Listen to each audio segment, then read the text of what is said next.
讲到这，行政院针对着选罢法修法提出复议，立法院会今仔日进行投票表决。民众党的立委呢，黄珊珊含连一军无投票，最后是以60票反对51票赞成，否决这复议案。行政院就回应讲，院长窦永泰拢无受到邀请来说明，对这复议案的结果是袂感觉意外。不过，民进党团也讲会提出暂时处分含释权。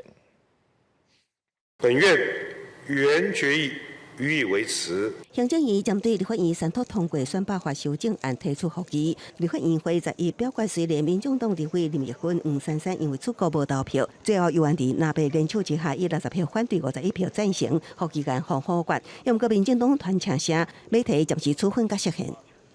标准配备就是暂时处分释宪，这标配暂时处分，然后再4年级都走入3关嘛。行政院回应，对于复议案结果无感觉意外，也毋过拿被批评，定复议造成国家社会不安，更加向行政院长窦永泰发声，复议案无过就应该请辞。卓荣泰大概最擅长的事情就是提复议，还是厚着脸皮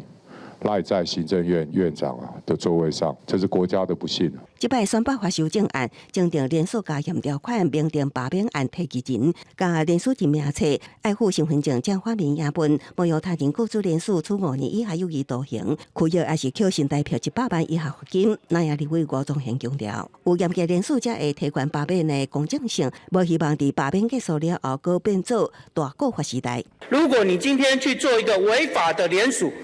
这个都会将来会构成犯罪。联署书上面去伪签他人的名字，这个会构成刑法217条的伪造属押罪。选罢法连署加严修法，因为复议案否决，会等总统公告生效，罢免案连署法令会安怎适用？南亚立委王晓玲主张，二阶段连署就要适用刑法附上身份证影本，避免无公平竞争。中选会顶2捌回应，刑法公布进前送件的罢免各阶段拢适用旧法。公视新闻采访报道。